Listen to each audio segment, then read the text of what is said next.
Hello, everyone. My name is Haoran Chen, and I'm very glad to come back to the US 7 years after my graduation in Minnesota to this G4G. And I just flew from China here yesterday to attend this conference. So a little bit about myself is that I'm interested in mathematical computation, problem solving, and composing, especially in combinatorics. And also translating some Chinese mathematical Olympiad books into English and introducing them to the Western world. Okay, so today I'm going to talk about the Great Beetle escape. This is in collaboration with Professor Yoshiyuki Konati, but he's not here today. Okay, in the 1970s, John Conway considered a similar problem called Conway's solitary soldiers, that on the infinite plane, there's a prison wall that fences of soldiers that each occupies a unit square on one side. And on the other side of the wall, there's a shaded square that is at distance 5 from the wall. The goal of the soldiers is to send one soldier to the shaded square by a sequence of moves. Each move is a checker jump that a soldier jumps horizontally or vertically, but not diagonally, over another one and lands on the next vacant square. The one that is being jumped over is crushed and disappears. The question is it possible for the soldiers to succeed? And Conway introduced the method of invariance. He let the value at the shaded square to be equal to 1, and the other squares to have values x to some powers. And the powers increase as the distance from the destination increase. So here we have x as the positive root of the equation x squared plus x equals 1. So x equals 0.618 and so on. And this is the golden ratio. So we choose x to be the positive root of this equation because we want to consider the values to be some sort of energy, and the total energy is finite and positive. It's not difficult to figure out that the total value of the existing soldiers is invariant under the moves towards the destination. And Conway calculated that originally the value is equal to 1, is exactly equal to 1. That is x to the 5th plus 3 times x to the 6th plus 5 times x to the 7th and so on. This value is equal to 1. So that means in order to send one soldier to the shaded square, we must eliminate all but that soldier in the process. But in a finite number of moves, this is impossible. So the task is impossible.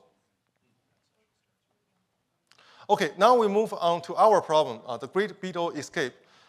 In the first quadrant of the plane, every unit square is occupied by a beetle, except for a triangular region in the lower left corner with width n. And this tower square at the lower left corner is their destination. So the beetles move as the soldiers in the Conway's problem. And the interesting part is we are curious about the maximum width of the triangle, that is n, such that the escape is possible.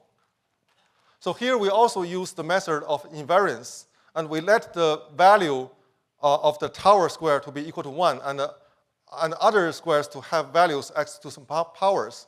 And it's not difficult to figure out that if n is greater than or equal to 7, the total original value carried by the beetles is less than 1, and so the task is impossible. So now we focus on the case when n is equal to 6. Okay, for n is equal to 6, the key observation here is that we want to make it efficient to use the values along a row or along a column. So let's say, for example, we take this row. We have the beetle values x to the 7th, x to the 8th, x to the 9th, and so on. So they form a geometric sequence. The sum is equal to x to the 5th. So that means the collection of those values gives one beetle at x to the fifth. However, we cannot do that in a finite number of times because there are infinitely many beetles in this row. Okay, so then we introduce the T formation. This is called the T formation. We have a handle together with two additional beetles. So we let the white beetles jump over the black ones down or to the left to reach the second configuration. And now we let the surviving black one to jump over the white ones and then reach the final destination. That is 2 squares beyond the handle. Okay, so then we have a solution with 56 beetles that consists of 7 T formations and together with 6 other beetles outside this triangle.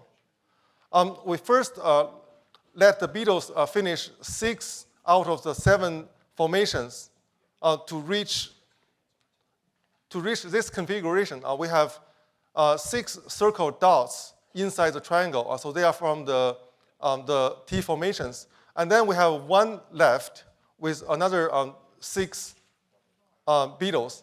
So now we let the 1 beetle at the square 5, 4 to jump over the 4, 4, and then move to the 4, 3, and then finish the last formation to reach the final this configuration. And then we use the following moves to finish the task. Okay, thank you very much. Thank you so much, Haoran.